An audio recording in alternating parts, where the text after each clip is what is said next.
But to investigate evolution, we don't need just a clock that tells at present time, as a sandal does or a watch. We need something more like a stopwatch that can be reset.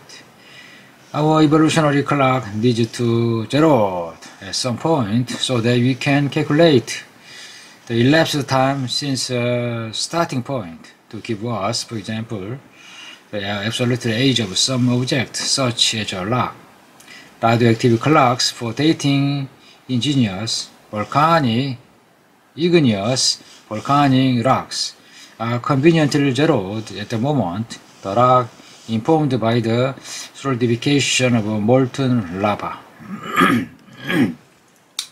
Fortunately, a variety of zero-label natural clock is available. This variety is a good thing because we can use some clock to check the accuracy of the other clocks. Even more fortunately, they sensibly cover an astonishingly wide range of timescale, and we need this too because evolutionary timescale span 7 or 8 order of magnitude. It's worth spelling out what this means. An order of magnitude means something precise. A change of 1 order of magnitude is 1 multiplication or division by 10 since we use a decimal system. The order of magnitude of a number is a count of the number of zeros before or after the decimal point. So, a range of 8 orders of magnitude constitute 100 million-fold.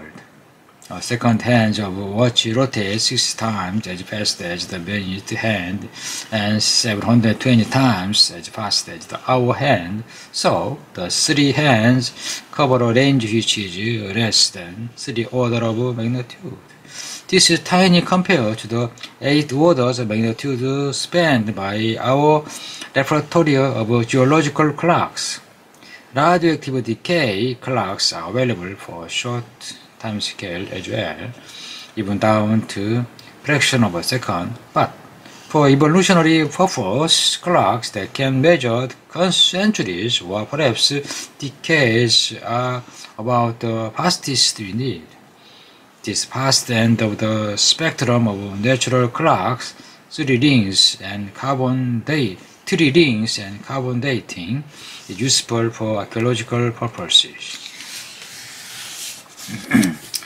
and for dating specimen on the sort of time scale that covers the domestication of the dog or a cabbage. At the other end of the scale, we need a natural clock that can time hundreds of millions, even billions of years. And praise be, nature has provided us with the wide range of clock that we need. What's more, their ranges of sensibility overlap with each other, so we can use them as check on each other.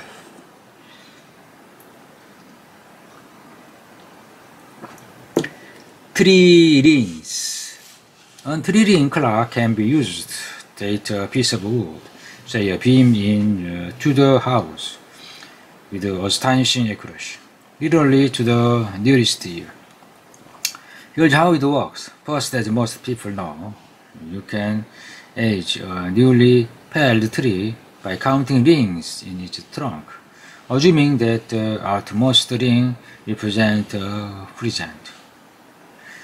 Rings represent differential growth in different seasons of the year, winter or summer, dry season or wet season, and they are especially pronounced at high latitude, where there is a strong difference between seasons. Fortunately, you don't actually have to cut a tree down in order to age it. You can pick at its rings without killing it by boring into the middle of the tree and extracting a core sample. But just counting rings doesn't tell you in which country your house beam was alive or your Viking long ship's mast. If you want to pin down the date of old, long dead wood, you need to be more subtle. Don't just count the rings. Look at the pattern of thick and thin rings. Just as experience of rings signifies seasonal cycle of rich and poor growth, so some years are better than others because the weather varies from year to year. There are drought that retard growth and bumper years that accelerate. There are cold years and hot years, even years of freak El Ninos and Krakatoa type catastrophes. Good years, from trees' point of view, produce wide rings than bad years. And the pattern of the wide and narrow rings in any one region caused by a particular trademark sequence of good year and bad year is sufficiently characteristic. A fingerprint that labels the exact year in which the rings were laid down to be recognizable from tree to tree. Dendrocolonists measure rings on recent tree where the exact date of every ring is known by counting backward from the year in which the tree is known to have been felled. From these measurements, they construct a reference collection of ring patterns, to which you can compare the ring pattern of an archaeological sample of wood whose date you want to know. So you might get a report that to the beam contains a signature sequence of rings that matches a sequence from the reference collection, which is known to have been laid down the years 1541 to 1547. The house was therefore built after AD 1547. All very well, but many of today's trees were alive in Tudor times, let alone in the Stone Age or beyond. There are some trees, Bristol acorn pines, some giant redwood, that live for millennia. But most trees used for timber are felled when they are younger than a century or so. How, then, do we build up the reference collection of rings for more ancient times? For time so distant that not even the oldest surviving Bristol corn vine come back that far? I think you've already guessed the answer. Overlaps. A strong rope, maybe 100 yards long, yet no single fiber within it reached more than a fraction of that total. To use the overlap principle in dendrochronology, you take the reference fingerprint pattern whose date is known from modern trees.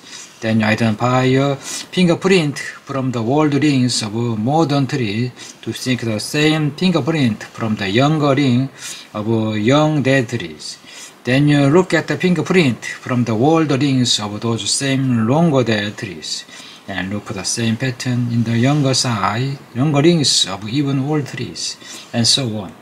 You can daisy chain your way back, surrealistically, for millions of years using petrified forest. Although in practice, dendrocolonies is only used on archaeological timescale over some thousands of years.